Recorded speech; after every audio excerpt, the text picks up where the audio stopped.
Hey guys, I need to make this abundantly clear. The course is based on a reading of the text, not on studying summaries of the text. And it's really, really important that you spend time watching the reading videos.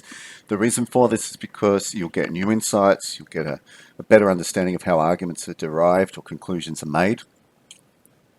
And you will also be able to familiarize yourself with the way that the writer writes, which is really important because you may have a quote thrown in front of you one day and you need to be able to understand what that writer is really referring to or how that writer would, in a piece of text, construct an argument. You get what I mean? So that's incredibly important. You are basically being assessed on your understanding of the readings. You are not being assessed on your understanding of summaries. You've got to do the readings. That is so important. So what are we going to do today? Well, we're going to explore why Descartes thought we are thinking things. This is based on a nuanced reading of his arguments as opposed to just going through summaries. We need to draw on our prior knowledge gained from the summary that we've just read, we've just studied, and then we need to highlight any nuances, which means subtle differences or subtleties in meaning that are in the reading but not in the actual summary. And then we need to draw visual representations of the different kind of thinking that is performed by the eye of the cogito, because that's your APK. So you know what to do. Score yourself on these two success criteria. How well do you think you can do it? How well do you know it? Out of 4. And then for the APK, do that. You remember in the summary we talked about the different thinking actions or the different types of thinking that the eye can perform as outlined by Descartes. So can you please outline what they are? That's really important.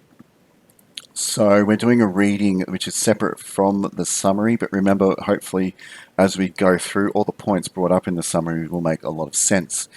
The point is, though, that, well, actually, you have to do the reading as well. It's on this video. And if you can't find it, please remember that it is, if it's a specific text that you need to read, it will be on Google Classrooms, and it will always be underneath the success criteria that say reading right here. Okay, let's have a look. Let's start reading. But I do not yet have a sufficient understanding of what this I is that now necessarily exists. So I've proven that I exist through the cogito. Now I need to discuss the essence of what the I is. So that I must be on my guard against carelessly taking something else to be this I, and so making a mistake in the very item of knowledge that I maintain is the most certain and evident of all. So in other words, you must be on guard to not carelessly mistake something else with the I that is not really, well, part of the I. I will therefore go back and meditate on what I originally believed myself to be before I embarked on this present train of thought. I will then subtract anything capable of being weakened, even minimally, by the arguments now introduced, so that what is left at the end may be exactly and only what is certain and unshakable. So this we didn't really outline in the summary. He's talking again about his method. He's going to go back to the process of exploring all arguments against possible assumptions that he's already made. Even if they're pretty strong, if they're just a little bit weak, he's getting rid of them. Which is why I said even minimally. All right? So capable of being weakened even minimally by the arguments now introduced. So he's going to go and try and find that 100% certain thing. And then, what then did I formerly think I was? A man. But what is a man? Shall I say a rational animal? No. For then I should have to inquire what an animal is, what rationality is, and in this way, one question would lead me down the slope of other harder ones, and I do not now have the time to waste on subtleties of this kind. He's saying I could explore this. What is a man? What is a rational animal? What is rational? What is animal? But if I did that, I'd probably come to the conclusions that I couldn't use the ideas of what those things are anyway. So I'm just going to leave them out for the sake of being brief, and I'm going to just analyze one other way of thinking. Instead, I propose to concentrate on what came into my thoughts spontaneously and quite naturally whenever I used to consider what I was. So I'm going to now look at things that just naturally occurred to me by thinking about what I am. Well, the first thought that came into mind was that I had a face, hands, arms, and the whole mechanical structure of limbs, which can be seen in a corpse, and which I called the body. So saying a corpse has a lot of qualities of a body. One's just dead, the other's alive. We've recovered this already, haven't we? The next thought was I was nourished and that I moved about. And so this is where if we didn't actually do the summary, we wouldn't really have any idea what Descartes was talking about. You wouldn't know that he's gone on from exploring what the body is and saying and implying that, well, something needs to compel the body to move. Perhaps that's a soul. And now we start talking about nourishment, which is obviously a reference to what Aristotle is using to define is the function of plants, or the function of a plant's soul. All right. So again, let's remember that when we study philosophy, what we really need to understand is that a lot of the times there's kind of implied knowledge or implied prior knowledge that you have to have, okay? So he says here, okay, my arms and the whole mechanical structure of limbs, which can be seen in a corpse and which I call the body. And we know that the soul must animate the corpse in order to turn it into a body. But that argument is implied, it's not directly stated, all right? The next thought was that I was nourished and that I moved about and that I engaged in sense perception and thinking. And these actions I attribute to the soul. But as to the nature of this soul, either I did not think about this or else I imagine to be something tenuous like wind or fire or ether, which permeated my more solid parts. So here he's actually saying again, I've always thought of the soul as something which could occupy my solid parts or occupy my body. As to the body, however, I had no doubts about it, but thought I knew its nature distinctly.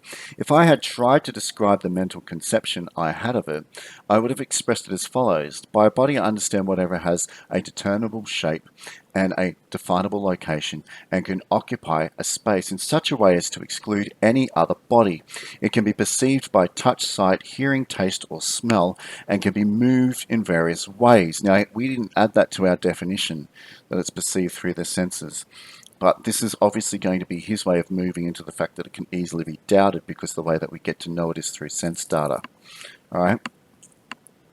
It can be perceived by touch, sight, hearing, taste, or smell, and it can be moved in various ways, not by itself, but by whatever else comes into contact with it. And this is basically because, let me put it this way, he says later on, he's going to say it, it's foreign to the body. The body does not will itself to move, something wills the body to move. Let's have a read.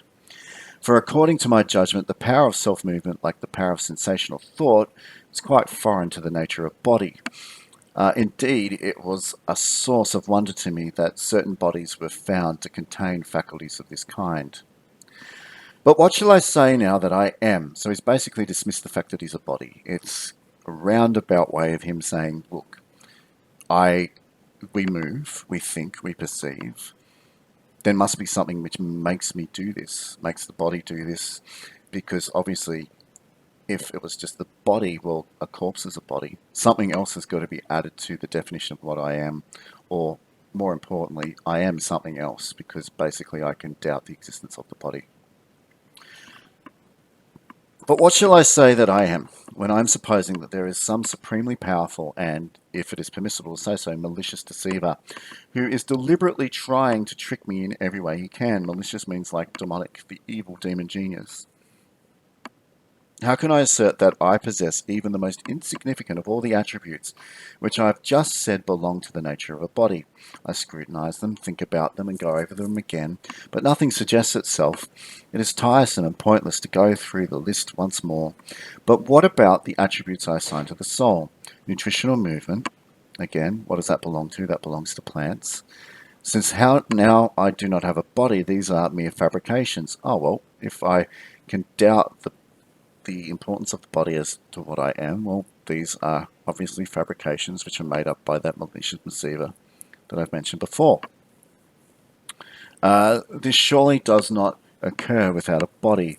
And besides, when asleep, I have appeared to perceive through the senses many things which afterwards I realized I did not perceive through the senses at all.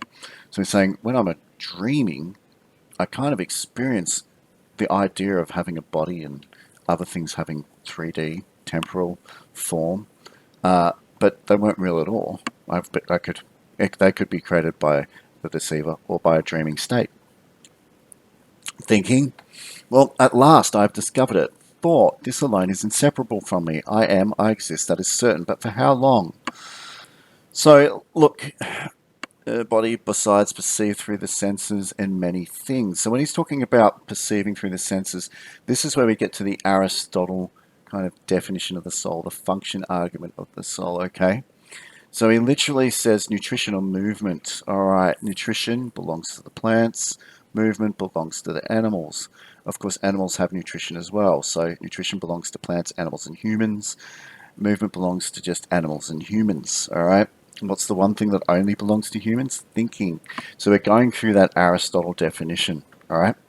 Thinking, at last I've discovered it. Thought, this alone is inseparable from me. I am, I exist, that is certain. But for how long?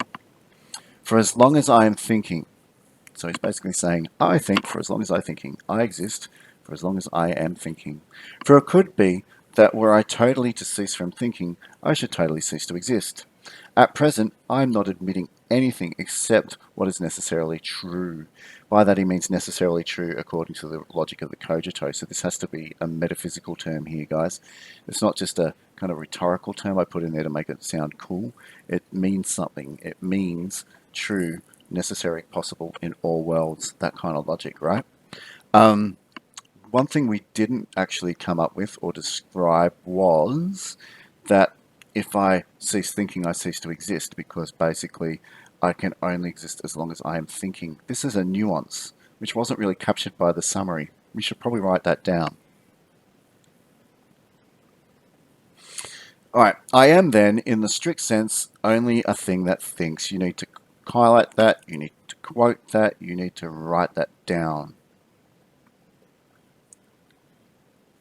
That is, I'm a mind or intelligence or intellect or reason, words whose meaning I have been ignorant of until now.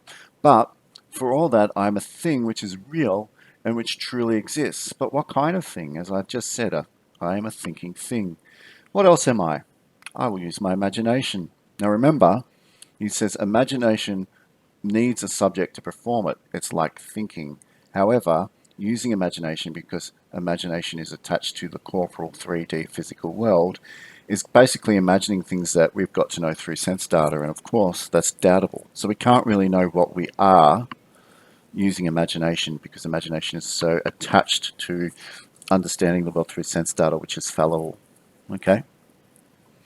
I'm not that structure of limbs which is called a body. I'm not even some thin vapor which permeates the limbs. That's what he reckons the soul is. A wind, a fire, air, breath, or whatever. I depict in my imagination, for these are things which I have supposed to be nothing. Let this supposition, let this idea stand. For all that I am still something. So I still am a thing. I still exist, though I'm not the way I imagine the soul, and I'm not the way that I imagine the body. And yet it may not perhaps be the case that these very things which I am supposing to be nothing, and yet it may not perhaps be the case that these very things which I am supposing to be nothing, because they are unknown to me, are in reality identical to the I, of which I am aware. I do not know, and for the moment I shall not argue the point, since I can make judgments only about things which are known to me.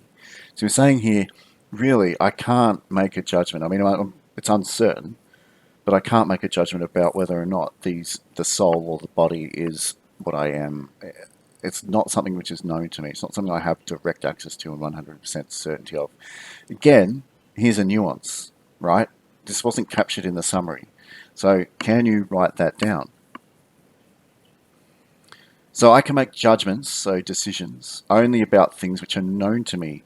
I know that I exist. The question is, what is the I that I know? So I can't make judgments about things external to what I can know. If the I is understood strictly as we have been taking it, then it is quite certain that knowledge of it does not depend on things of whose existence I am as yet unaware.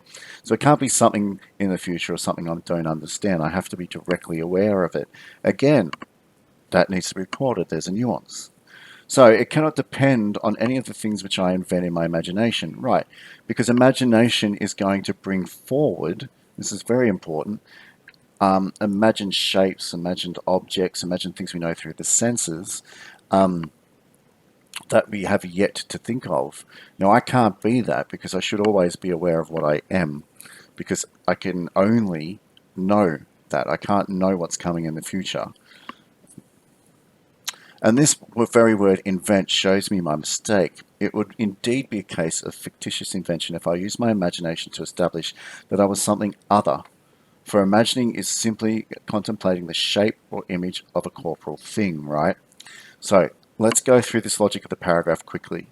What he's saying is that I can only determine that what I am through something that I have direct 100% access to. I don't have access to what I'm going to invent in the future. And also, these things that I am going to invent using my imagination are based on the 3D physical world, which I know through the senses. So they're also fallible, right? I can only understand what I am and be 100% certain of it by reflecting on something that I'm aware of now. Again, a nuance, right? In the summary, all we just said was, this is very important, that it's the nature of imagination, imagine physical corporal things, which makes it, useless in terms of understanding the I. But it's also about the fact that one has to be aware of what they are. They can't be something that they are in the future. All right, take a note.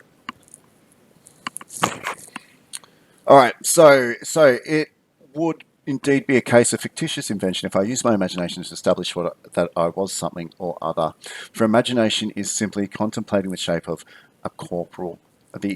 or image of a corporal thing. Yet now I know for certain both that I exist and at the same time that all such images in general, everything relating to the nature of the body, could be mere dreams and chimeras. So in other words, I exist because I'm imagining it. But it could be an invention, not real. But the fact is there must be a subject performing the action of imagining. Once the point is grasped to say, I will use my imagination to get to know more distinctly what I am, would seem to be as silly as saying, I am now awake and see some truth. But since my vision is not yet clear enough, I'll deliberately fall asleep so that my dreams may provide me a truer, clearer representation. So what he's basically saying is, it's like an analogy here between the two statements. If you want to know use your imagination to get to know who you are, it's almost like saying, I'm going to use my dreaming to get to know who I am. It's just a silly preposition, right? I thus realize that none of the things that imagination enables me to grasp is at all relevant to this knowledge of myself which I possess, and that the mind must therefore be more carefully diverted from such things if it is to perceive its own nature as distinctly as possible. So I have to avoid using imagination to reflect on what I am. Keep reading. But then what am I? A thing that thinks. What is that? A thing that doubts, understands, affirms, denies, is willing, is unwilling, and also imagines and has sensory perceptions. So there's the different forms that we touched on before. All right. This is a considerable list. If everything on it belongs to me, but does it? Is it not one and the same I who is now doubting almost everything, who nonetheless understands some things, who affirms that this one thing is true, denies everything else, desires to know more, is unwilling to be perceived, imagines many things, even involuntarily, and is aware of many things which apparently come from the senses? So here he's basically saying, aren't I the subject that performs all these actions? That's who I am. That's what the thinking thing is. Are not all these things just as true as the fact that I exist? Even if I'm asleep all the time, even if he who created me is doing all he can to deceive me, which of all these activities is distinct from my thinking?